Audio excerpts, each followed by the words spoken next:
Hello and welcome to the Complete Lakers podcast. I'm Anthony Wilson, recording from Los Angeles, California. Sunday afternoon, the Lakers took care of business against the Knicks. The final score was 110 to 197 from the crypt.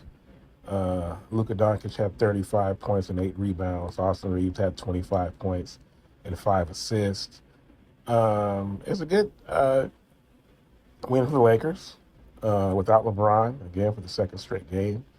Um, it's a Knicks team that feels like if they don't at least make the NBA Finals this year, that their season was a failure, and they had their full assortment of players. And um, now, of course, the caveat, if you could call it that, the advantage that the Lakers have, as I've spoken of before, when they play a team in one of these matinee games. The game started at 12:30 p.m. LA time. These matinee games. Going back when the Bulls came, I think it was in '97 or '98. This is the Bulls at the height of their powers. The Lakers are really good too with Shaq and the guys. But then the Lakers, beat the brakes off them, right? So even the Bulls are not immune to this. The teams coming to LA. They party, however long they're there, before the game, So for sure, at least the night before, the Knicks were out having a good time, in Los Angeles, and then they come out and teams are usually a little flat. I forget the Boston game. The Boston game was that 12:30 or was that a 3 p.m. game? I don't remember, but yeah. And that's usually how it goes. Um, but yeah, so as I was saying, LeBron didn't play. And, you know, the game the other night against Indiana, that wasn't really a good barometer because Indiana's not any good. Uh, tanking. I think they're tanking, right? I hope so. Unless Halliburton, just kind of like, the Pistons. You see how the Pistons are struggling without Cunningham. Uh, it's like he's the engine. If he's not out there, the car won't go. Halliburton, maybe that's just how important he is to the Pacers. But regardless, this game tonight was a much better test of just how. I mean, we saw it earlier in the season when they started 14-4 without LeBron. But I think outside of like Minnesota, that was really one of the only games that they played against a real like top flight. Like I said, like a team that if they don't make the finals, they feel like their season was a failure, right? And obviously the Knicks feel that way. And the Lakers came out, they took care of business. You know, I remember one time I was, it was like something like I guess Ben Simmons when he was with the Nets and something like that. He was ruled out for a game. I forgot who they were playing. Let's say they were playing the Knicks, Knicks, right? Ben Simmons was ruled out, and I remember a guy going basically like advantage Nets, right? So basically Simmons not playing was an advantage to the Nets. I don't remember exactly. That's the gist of it.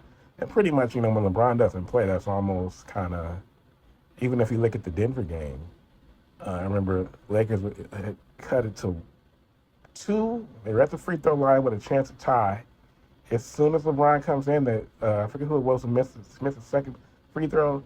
And then from there on, Denver just closed strong and they win the game. So it's almost like the second he came back into the game, things fell apart for the Lakers again. It's kind of starting to remind me of it's referring to of a few things. So if you think about aging superstars, um, LeBron at 41, you think of Kareem at the very end of his career, and Jeff Pearlman, he wrote about it in his book about how by Kareem's last year, they'd be in practice and really pretty much everybody on the team associated with the team realized that really, Michael Thompson was the better player at that point in their respective, careers. Kareem was on his last legs, and sometimes Kareem would sit out practice or whatever, and basically whenever Kareem wasn't out there, it was like a jolt to the guys because they got to get up and down the floor. Basically, Kareem was slowing them down, and um, also if you think of Patrick Ewing at the end of his career, when he was remember when the also through the most of the '90s, right?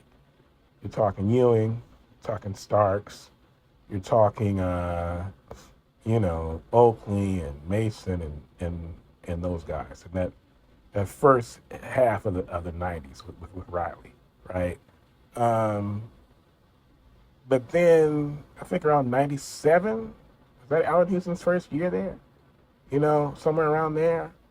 And you think in '99 they make the finals, in 2000 they make the conference finals, and they, if you recall, also of course when Charles Sprewell joins the team, if you recall, the teams with Sprewell in Houston were better with when Marcus Camby was out there than they were when Ewing was out there.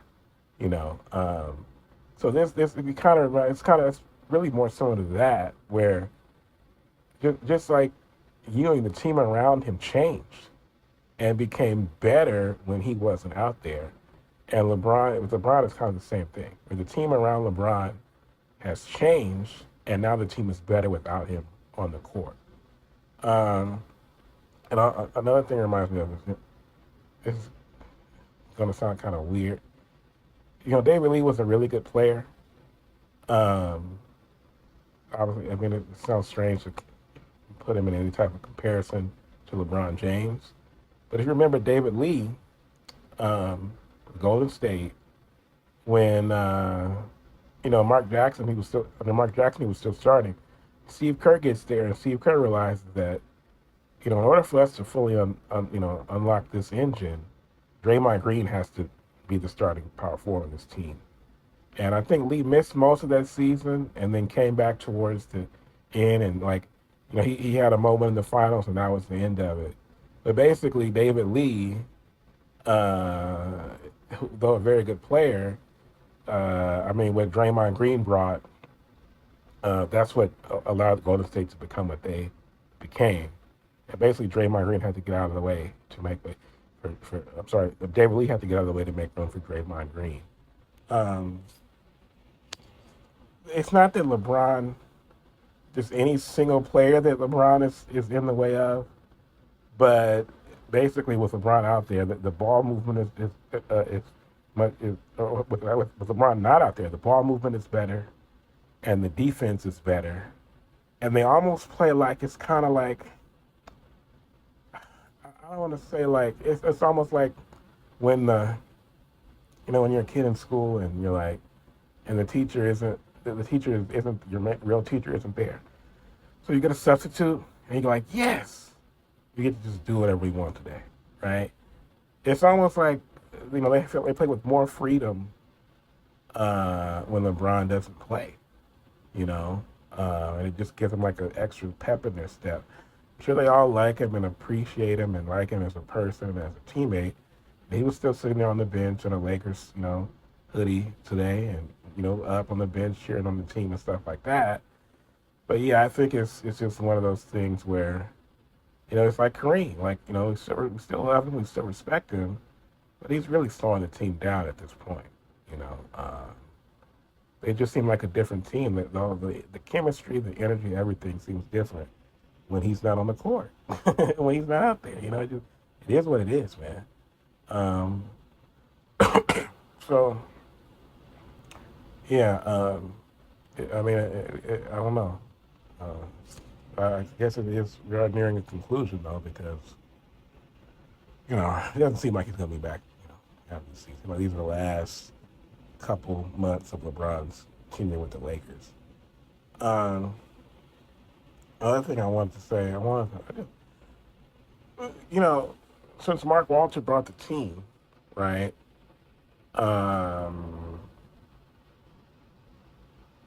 we've actually only added a couple of white guys. So Luca was already there. Austin was already there. What had so Luca, Austin, um, and Dalton, they were already there. But now we have Luke Kennard. I said Max Kleber who came over in the trade last year with Luca. But also, so like Luke Kennard at the trade deadline. Drew Timmy, he's new. And then Jake LaRavia, I don't remember if we had already signed him when the sale was announced or not. But yeah, this Lakers team is being gentrified, just like the Dodgers. Like the Dodgers last year, only black guys they have on the team were Mookie, who's half black, plays black and white. Teoscar Hernandez, who's a Spanish black guy, and then Justin Dean, I think was his name. They optioned him out or whatever. I think he went to the Giants. Um, so he was a lighter skinned black guy. So there's no real brothers. I know that's kind of the thing around here, baseball period. But even the Dominican blacks are they dominate the game. So Dodgers only have one of those. So I think people something to be pay attention to is just I feel like we'll look in a couple years maybe, and this team will be almost entirely, white Europeans with a couple white Americans. You know,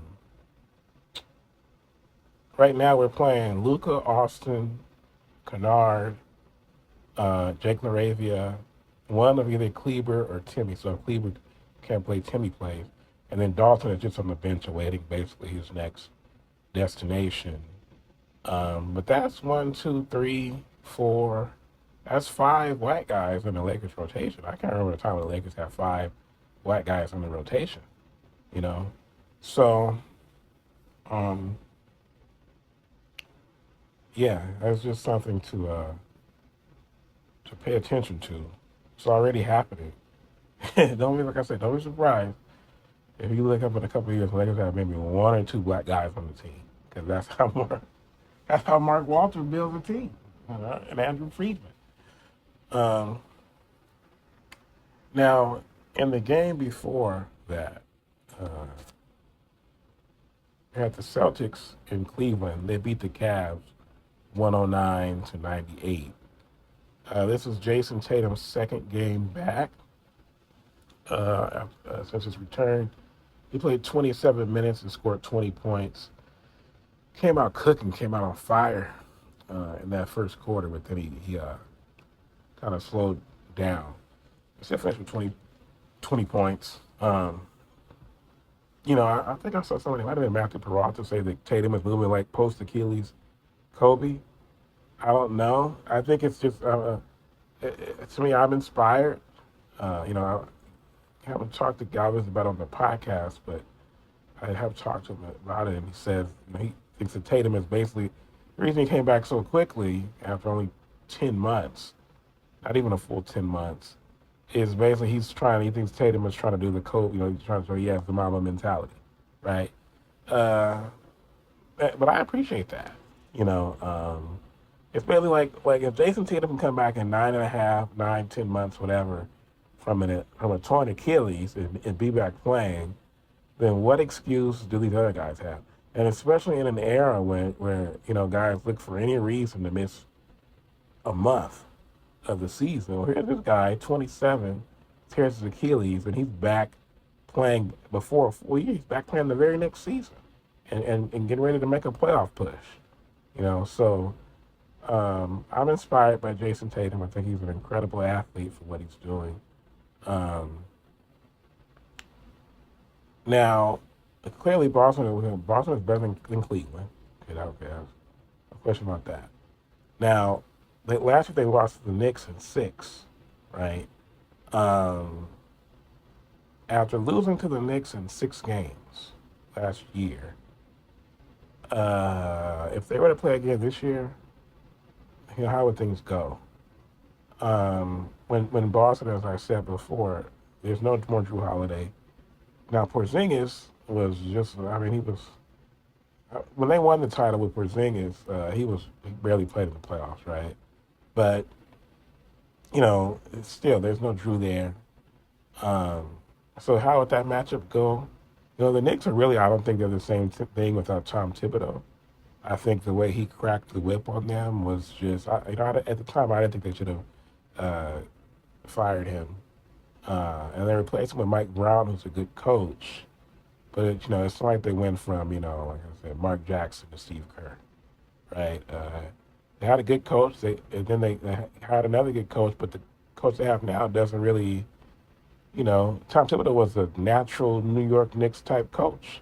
He was an assistant with the Knicks under Van Gundy, so he's of that cloth. He's of the tradition of Knicks basketball, how they play. Um, so I don't know. Maybe that would be be an advantage to the Celtics if they were to play. Uh, Now Detroit, I don't know, man. Detroit, they like to get up and down. Um, I don't know how that would. I think that the thing about Detroit is it's not like Detroit is, so on paper, I mean they have Kate, who may be the MVP. If Shea misses, doesn't make the games played threshold. They have Jalen Duran, who's like somebody was on ESPN was saying that Kate doesn't really have a true number two option. That's the truth. You know, uh, Durant's good. And he's gotten a lot better. He should be in the running for most of the players I've talked about. But you look at some of these other teams. Uh, I mean, where would Jalen Duran rank? What's that?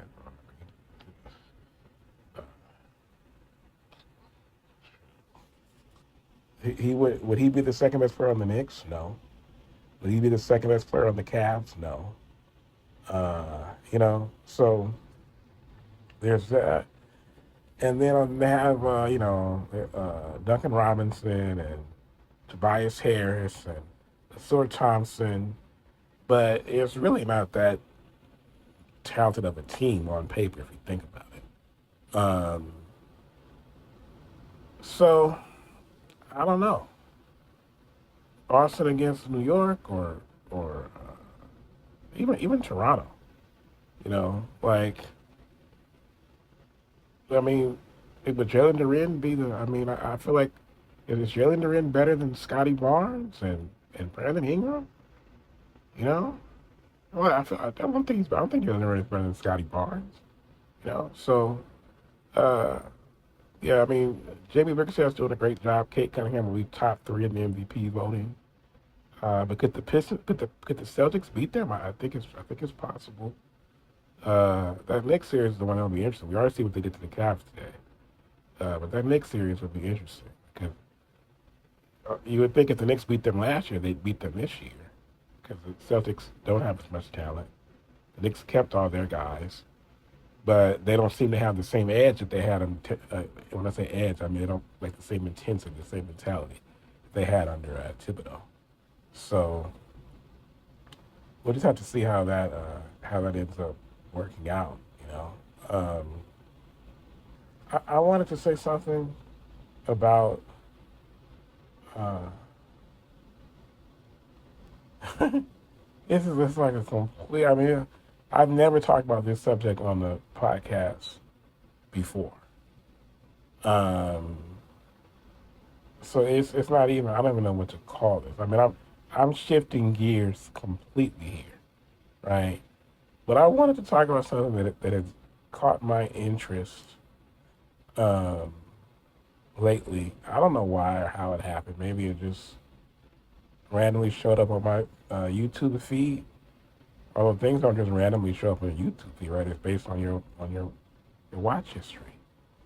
But you know, to me, Christopher Nolan has made three masterpieces that I have seen. Uh, he made After the Dark Knight, Dark Knight trilogy, but of course the best is the Dark Knight, the second one. Oppenheimer, which I believe is a masterpiece. And then the third one is Interstellar, right? Now, Interstellar is one of those movies where I think I probably watched it for the first time maybe a couple of years ago, a year or two ago.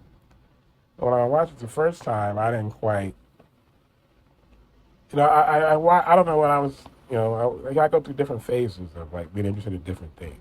But the first time I watched it, I guess I didn't fully comprehend all the, meaning of it and everything. Um, I kind of just watched it as a movie. And now that going through my, you know, in this phase where I'm thinking about, universe and the stars. I've been through this before, and now I'm going through it again. And now the second time around, Interstellar is I'm starting to. Uh, it's like I'm thinking about it in a different way, right? Now, Interstellar, of course, starred Matthew McConaughey and Anne Hathaway and some Matt Damon was in it. I forget the Englishman who played Austin Powers' dad in Spy Who Shagged Me. I'm really embarrassed to say I can't think of his name, but yeah. Oh my God, who I played Alfred in the Dark Knight trilogy. I don't know what's wrong with me, but yeah, uh, that movie um, released in 2014, and I would say obviously it's about space travel and they're trying to find another planet that they can colonize to save humanity, and there's a lot of interesting stuff in there. It's some of it is science fiction, but some of it is not. And the part of it that's some people maybe people who don't know, um, who uh, might think that it was science fiction, but it's not. Is the aspect of time dilation that was showcased in the movie, right? Now there are two types of time dilation. Um, One is time dilation uh, that has to do with velocity, right? So basically, the faster your speed, the more time slows down for you, right?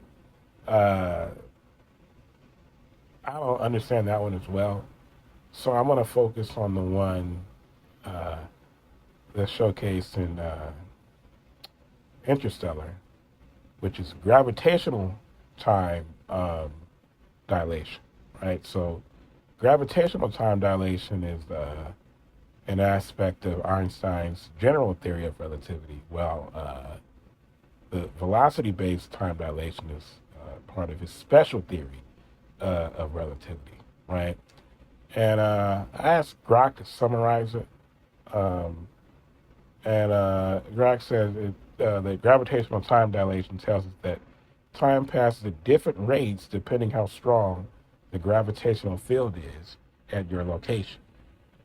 The simple rule is the stronger the gravitational field, the deeper you are in a gravity well, that is, the slower time passes compared to a place with weaker gravity. So clocks tick more slowly near massive objects and faster when farther away. Everyday but tiny examples on Earth would be a clock on the ground floor of a building runs very slightly slower than an identical clock on the top floor. Another example, a clock at sea level runs slightly slower than one on the summit of Mount Everest. Another is that GPS satellites orbit approximately 20,000 kilometers above Earth, meaning that their onboard clocks run faster than identical clocks on Earth's surface by about 38 microseconds per day, which is corrected in the GPS system so that our GPS systems work here on Earth. Um, it says the difference is extremely small on Earth and I don't know how to read that, but it has been measured with atomic clocks. Now, extreme examples, as shown in Interstellar, is so near the event horizon of a black hole, time almost stops relative to distant observers. It's the famous time dilation or gargantuan scene in Interstellar, which is based on real physics. Also, on the surface of a neutron star, time runs roughly 20 to 30% slower than far away. So in Interstellar, right, they travel to Miller's planet, which is an ocean planet, right? Um, He traveled to Miller's planet, and Miller's planet orbits a black hole named Gargantua, right? And so basically, they're on the planet for like 3 hours, right? For every 3 hours that they spend on on that planet, because the gravitational pull is so strong, coming from the black hole Gargantua, every 3 hours they spend on Miller's planet is 7 years. I'm sorry. Every hour they spend on Miller's planet is 7 years back on Earth. So they're on Miller's planet for 3 hours, and 23 years pass on Earth. When they get back to the space shuttle, the black fellow Romilly, which I guess Romilly was orbiting at some distance that it wasn't obviously it wasn't close enough to Gargantua to have the same effect. Basically whatever distance he was orbiting from, he was on the same uh, timing as Earth, basically. So when they get back to the ship, 23 years have passed. So he's 23 years older, right?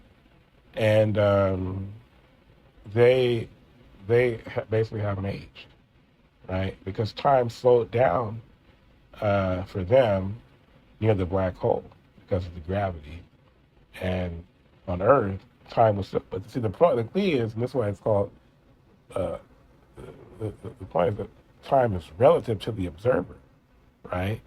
Is that when they were on Gargantua, I'm sorry, when they were on Miller's planet, orbiting this massive black hole, they did not, time ticked the same for them from their point of view in their experience as it always does, right? And the same thing happened on Earth, but yet you see that there was a difference. I mean, 3 hours was on Miller's planet was 23 years on Earth. Um, so it says, Brock says, intuitive ways to think about it. The space-time curvature view. So mass curves space-time. In four-dimensional space-time, objects naturally follow straight lines. Near mass, part of an object's natural motion that would have been through time gets redirected into space, which equates to less motion through time and slower aging. So the way I try to think about it is when people, have you ever seen somebody, like a professor or something, and they'll take a, giant ball or whatever, and they'll put it on a meshy surface. And the ball, you put it on there, and because, the size of the ball, it could be a beach ball or whatever, right? It'll bend that meshy surface, right? Kind of like it's sinking a hole into it without falling through. And so if you can imagine, so like the quickest way between 2 points is in a straight line, right? So if I go to point A to point B in a straight line, that's one thing. But if I put this massive object there in the middle, and then you have to go around it, right? Well, obviously, what would take me, it might take me however long to get from point A to point B going in a straight line. If I have to go around a massive object, it's going to take me much longer, right? But remember, it's relative, right? So I wouldn't realize that there's any change based on my where I am in relation to the gravitational pull. You know,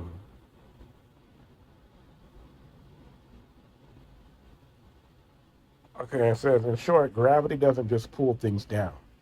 It literally warps the rate at which time itself flows. The closer you are to a large mass in terms of gravitational potential, the more your clock in every physical process runs in slow motion compared to someone far away. This isn't an illusion or a clock malfunction. It's real, measurable, and one of the core ways general relativity reshaped our understanding of time, space, and gravity. Right? Um, I will say about, like I said, I don't really understand the uh, velocity-based time dilation as much. I do know of the twin paradox, which states that you take two twins, they're both on Earth. You take one of them and you put them in a spaceship and send them into orbit at a very high speed and have them turn around and come back. When they come back, the person on Earth will have aged much more than the person in the spaceship, right?